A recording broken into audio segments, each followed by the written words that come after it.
ओम शांति। 17 अगस्त 2026 के ईश्वरीय महावाक्य सुनते हैं। मुरली के मुख्य पॉइंट्स। बाबा ने कहा, पुरुषार्थ करने का अभी समय है। माया घड़ी घड़ी तुम्हारा बुद्धि योग तोड़ देती है। बाप कहते हैं, तुम कर्म योगी हो। 8 घंटा तो यह सेवा करेंगे। 8 घंटा याद कर सको, इतना पुरुषार्थ करना है। याद करते रहने से विकर्म विनाश होते जाएंगे। इसको ही योग अग्नि कहा जाता है। तुम बच्चों को अंधों की लाठी भी बनना है। सबको रास्ता बताना है कि बाप को याद करो, चक्कर को याद करो, सौदर्शन चक्रधारी बनो। बाप तुमको कहते हैं, 5 विकारों का दान दो तो ग्रहचारी उतर जाएगी। इन विकारों से ही तुम पापात्मा बने हो। सभी वेद शास्त्र, जप तप स्लोगन आदि जो भी हैं, सबका सार बाप बैठ समझाते हैं। चक्कर तो बिल्कुल सहज है। तुम जब एक्यूरेट संपूर्ण बनने के लायक बनेंगे, तब तुमको और जास्ती साक्षात्कार हो जाएगा। अभी तो बहुत कुछ समझने का समय पड़ा है। अभी अगर पुरुषार्थ नहीं करेंगे तो पदभ्रष्ट हो जाएगा। कोई भी कर्म नहीं हुआ, लेकिन व्यर्थ कर्म भी हुआ तो पश्चाताप के बजाय महसूसता की स्टेज होती है। महसूस होता है कि यह रांग है, नहीं होना चाहिए। वह बात कांटे के समान चुभती रहेगी। इसलिए इस व्यर्थ से भी मुक्त बनो। लास्ट में बाबा ने कहा, सारी पढ़ाई और शिक्षाओं का सार यह 3 शब्द हैं। पहला, कर्म बंधन तोड़ने हैं। दूसरा, अपने संस्कार स्वभाव को मोड़ना है। और तीसरा, एक बाप से सर्व संबंध जोड़ने हैं। यही 3 शब्द संपूर्ण विजयी बना देंगे। अब सुनते हैं महावाक्यों को विस्तार से। मुरली का सार। मीठे बच्चे, बाप और दादा की भी वंडरफुल कहानी है। बाप जब दादा में प्रवेश करे, तब तुम ब्रह्मा कुमार कुमारी वर्षे के अधिकारी बनो। प्रश्न, निश्चित ड्रामा को जानते हुए भी तुम बच्चों को कौन सा लक्ष्य अवश्य रखना है? उत्तर, पुरुषार्थ कर गैलक करने का अर्थात विनाश के पहले बाप की याद में रह कर्मातीत बनने का लक्ष्य अवश्य रखना है। कर्मातीत अर्थात आयरन एज्ड से गोल्डन एज्ड बनना। पुरुषार्थ का यही थोड़ा सा समय है। इसलिए विनाश के पहले अपनी अवस्था को अचल अडोल बनाना है। ओम शांति। ओम शांति। यह दोनों कौन कहते हैं? एक था बाबा, एक था दादा। कहानी सुनाते हैं ना। एक था राजा, एक थी रानी। अब यह फिर हैं नई बातें। एक बाबा, एक दादा। तुम कहेंगे 5000 वर्ष पहले भी एक था शिव बाबा, दूसरा था ब्रह्मा दादा। अब शिव के बच्चे तो सब हैं। सभी आत्माएं एक बाप की संतान हैं। वह तो है ही है। ब्रह्मा के बच्चे ब्राह्मण भी थे। प्रजापिता ब्रह्मा की संतान ब्रह्मा कुमार कुमारियां थे। उन्हों को कौन पढ़ाते थे? शिव बाबा। प्रजापिता ब्रह्मा के यह ब्रह्मा कुमार कुमारियां ढेर बच्चे हैं ना। ब्रह्मा कुमार कुमारियां मानते हैं बरोबर हम शिव बाबा के बच्चे भी हैं, पोतरे भी हैं। बच्चे तो हैं ही, अब पोतरे बने हैं।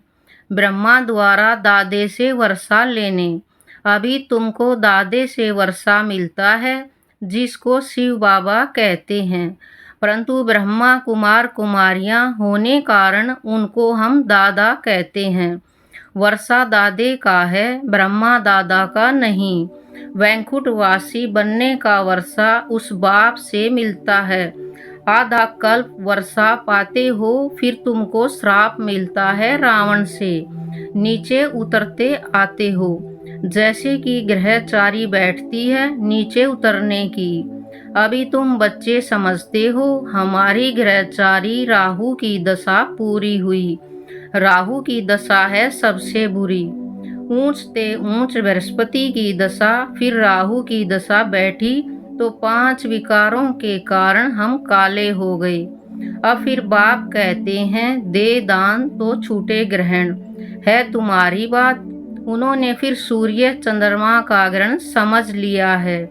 जब ग्रहण लगता है तो दान मांगते हैं। यहाँ बाप तुमको कहते हैं 5 विकारों का दान दो तो ग्रहचारी उतर जाएगी। इन विकारों से ही तुम पापात्मा बने हो। मुख्य है देह अभिमान। पहले ऐसे सतो प्रधान थे, फिर सतो रजो तमो बने हैं। 84 जन्म लिए हैं, यह तो पक्का निश्चय है। बरोबर देवताएं ही 84 जन्म लेते हैं। पहले उन्हों को ही मिलना चाहिए बाप से। गाया भी जाता है आत्माएं परमात्मा अलग रहे। बाप कहते हैं पहले पहले तुमको सतयुग में भेजा था, फिर अभी तुम ही आकर मिले हो। आगे तो सिर्फ गाते थे, उनका यथार्थ अर्थ अभी बाप बैठ समझाते हैं। सभी वेद शास्त्र जप तप स्लोगन आदि जो भी हैं, सबका सार बाप बैठ समझाते हैं। चक्कर तो बिल्कुल सहज है। अभी कलयुग और सतयुग का संगम है। लड़ाई भी सामने खड़ी है, यह भी तुमको निश्चय है। सतयुग की स्थापना होती है। कलयुग में जितने भी हैं उन सबके शरीर खलास हो जाएंगे। बाकी आत्माएं पवित्र बन हिसाब किताब चुकतू कर जाएंगी। यह सबके कयामत का समय है। आत्माएं शरीर छोड़ चली जाएंगी। यह तुम्हारी बुद्धि में अभी है। जब तक हम कर्मातीत अवस्था को पाएं, तब तक संगम पर खड़े हैं। एक तरफ हैं करोड़ों मनुष्य, दूसरे तरफ हो सिर्फ तुम थोड़े से। तुम्हारे में भी कितने हैं जो निश्चय बुद्धि होते जाते हैं। निश्चय बुद्धि विजयंती फिर जाकर विष्णु के गले की माला बनेंगे। एक है रुद्राक्ष की माला, दूसरी है रूंड माला। उस रूंड माला में छोटी छोटी स्कल होती है। यह निशानी है। हम आत्माएं ही आकर फिर बाप के गले की माला के दाने बनेंगे। फिर यहाँ आएंगे नंबरवार। माला 8 की भी है, 108 की भी है, 16,108 की भी है। अब 16,000 हैं या 5-10 हजार हैं, उनका कोई हिसाब नहीं निकाला जाता। यह मालाएं गाई जाती हैं। बाबा कहते हैं यह सब तुम क्यों विचार करते हो। जितने भी राजाएं कल्प पहले सतयुग त्रेता में बने थे, उतने ही बनेंगे। 100 बने या 200-300 बने, यह पूछना नहीं है। बाप कहते हैं तुम जितना नजदीक आते जाएंगे तो यह सब समझ जाएंगे। आज हम यहाँ हैं, कल विनाश होगा। फिर सतयुग में थोड़े से देवी देवता होंगे, बाद में वृद्धि को पाते हैं। सतयुग के आसार भी दिखाई पड़ते हैं। बाकी लाखों जाकर रहेंगे, फिर लाख रहें व 9-10 लाख रहें, एक्यूरेट नहीं कह सकते। हाँ, तुम जब एक्यूरेट संपूर्ण बनने के लायक बनेंगे, तब तुमको और जास्ती साक्षात्कार हो जाएगा। अभी तो बहुत कुछ समझने का समय पड़ा है। बहुत साक्षात्कार करते रहेंगे। लड़ाई की तैयारियां भी बहुत होती रहती हैं। सब चीज़ें महंगी होती जाएंगी। विलायत में भी अब खूब टैक्स आदि लगते रहेंगे। बहुत बहुत महंगाई होकर फिर एकदम सस्ताई हो जाएगी। सतयुग में कोई चीज़ पर खर्चा नहीं होगा। सब खानियाँ आदि भरपूर हो जाएंगी। नई दुनिया में वैभव बहुत होते हैं। लक्ष्मी नारायण के पास बहुत वैभव थे ना। श्रीनाथ द्वारे में मूर्तियों के आगे भी कितने वैभवों का भोग लगाते हैं। वहाँ बहुत माल बनाते हैं और खाते रहते हैं। कहेंगे हम देवताओं को भोग चढ़ाते हैं। कहेंगे देवताओं को भोग नहीं लगाएंगे तो वह नाराज हो जाएंगे। अब इसमें नाराज होने की तो बात ही नहीं। तुम कोई पर नाराज नहीं होते हो। जानते हो ड्रामा अनुसार यह विनाश होना ही है। कलयुग से बदलकर सतयुग होगा। हम ड्रामा को समझते हैं कि ड्रामा अनुसार अभी नया चक्र शुरू होना है। तुम भी ड्रामा के वश हो। ड्रामा अनुसार पाप भी आया हुआ है। ड्रामा में 1 मिनट भी नीचे ऊपर नहीं हो सकता है। जैसे बाबा आया तुमने देखा, कल्प बाद भी उभू ऐसे होगा। शास्त्रों में तो कल्प की आयु लंबी लिख दी है। अभी तुम बच्चों की बुद्धि में है, बरोबर विनाश सामने खड़ा है। अभी तुम गैलप कर रहे हो। जानते हो बाप को याद कर हमको कर्मातीत अवस्था को जरूर पाना है, अर्थात आयरन एज से गोल्डन एज बनना है। अभी अगर पुरुषार्थ नहीं करेंगे तो पद भ्रष्ट हो जाएगा। हे आत्माएं, अभी तुम पतित बन गई हो। यह भी जानते हो बहुत किस्म के आएंगे जो और धर्म में बदली हो गए हैं। वह निकल कर आते रहेंगे, आकर अपना पुरुषार्थ करते रहेंगे बाप से वर्षा पाने। ब्राह्मण धर्म में आकर फिर देवता धर्म में आएंगे।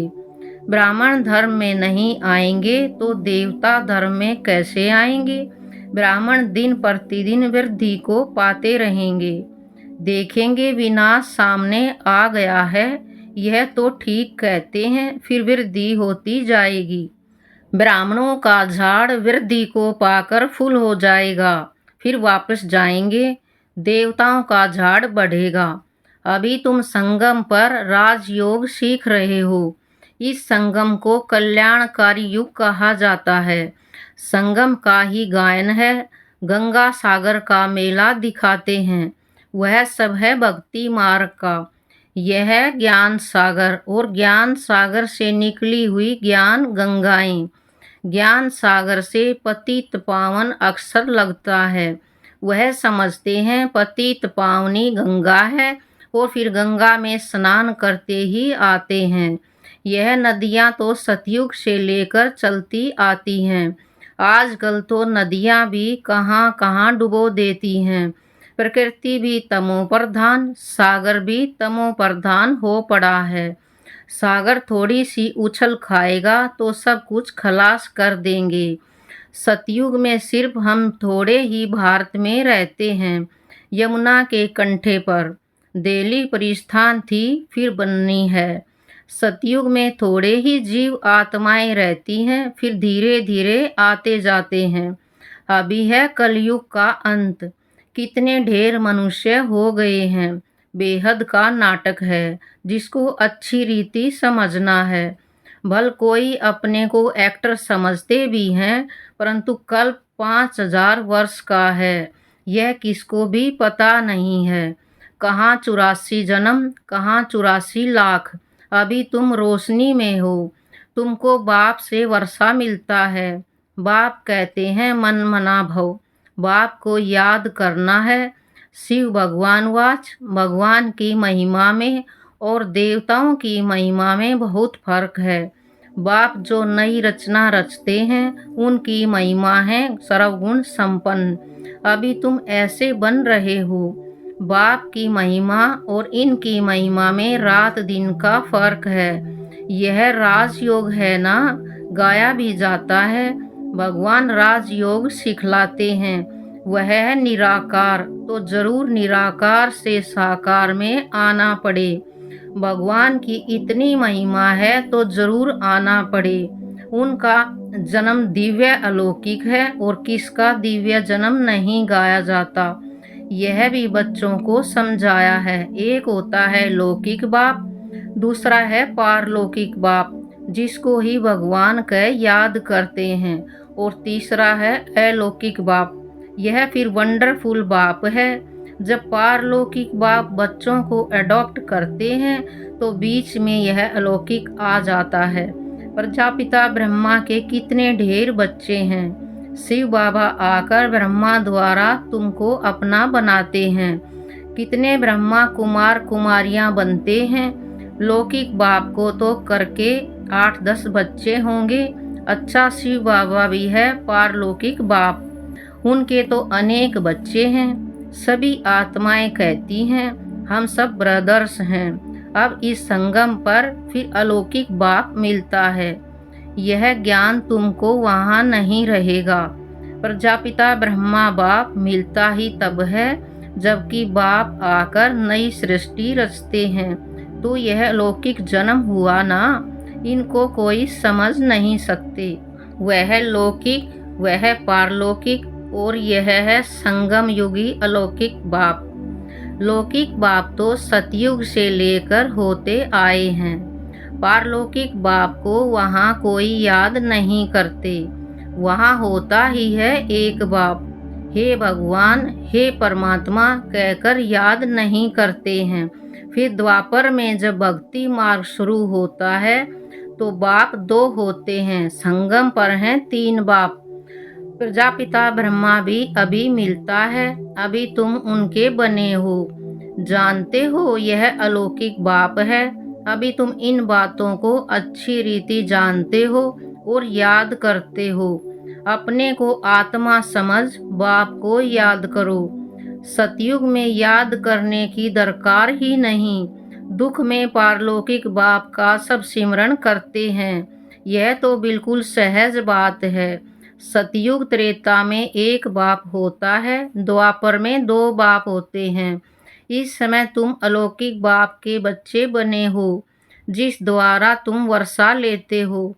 तुम बच्चे ही ब्राह्मण बनते हो, जो फिर देवता बनेंगे। विनाश भी तुम्हारे को ही देखना है, जो तुम इन आँखों से देखेंगे। बॉम्ब्स छोड़ेंगे, मनुष्य तो मरेंगे ना।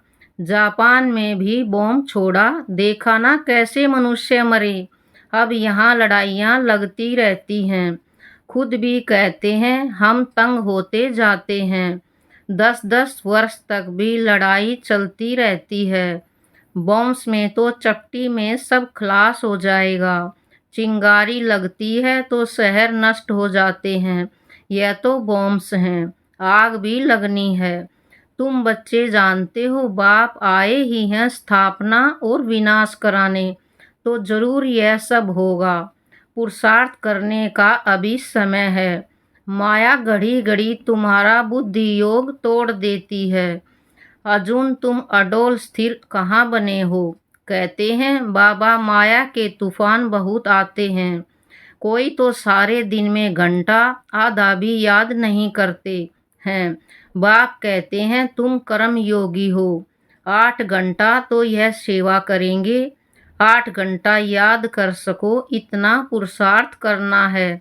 याद करते रहने से विकर्म विनाश होते जाएंगे। इसको ही योग अग्नि कहा जाता है।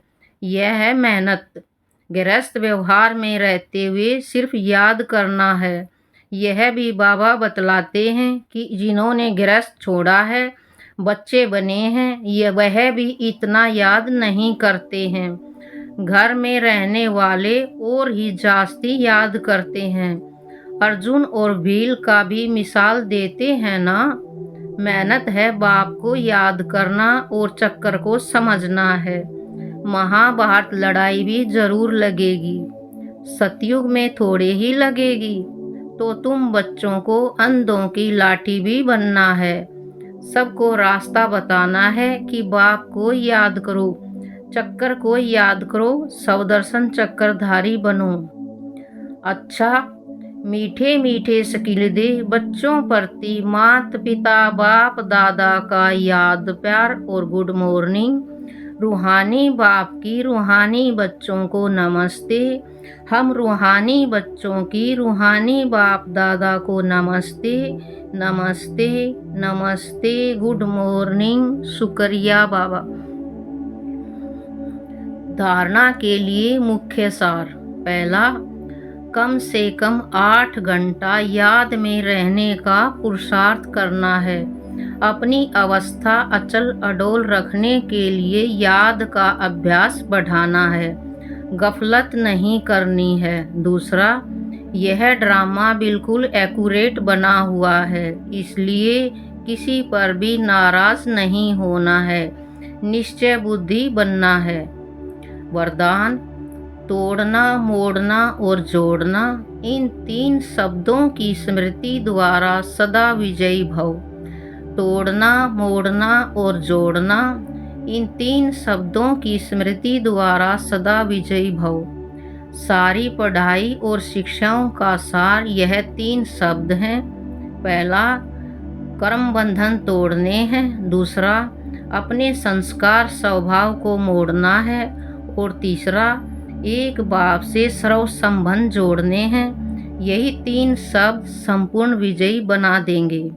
इसके लिए सदा यही स्मृति रहे कि जो भी इन नैनों से विनाशी चीज़ें देखते हैं, वह सब विनाश हुई पड़ी हैं।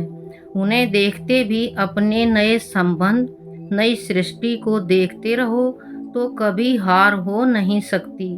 स्लोगन: योगी की निशानी है सदा क्लीन और क्लियर। योगी की निशानी है सदा क्लीन और क्लियर। अव्यक्त इशारे: अपवित्रता के बीज को भी समाप्त कर संपूर्ण स्वच्छ बनो। अगर ब्राह्मण जीवन में संकल्प में भी अपवित्रता व अमर्यादा आ जाती है, तो तख्त नशीन की बजाय गिरती कला में अर्थात नीचे आ जाते हो। कोई भी कर्म नहीं हुआ लेकिन व्यर्थ कर्म भी हुआ, तो पश्चाताप के बजाय महसूसता की स्टेज होती है। महसूस होता है कि यह रांग है, नहीं होना चाहिए।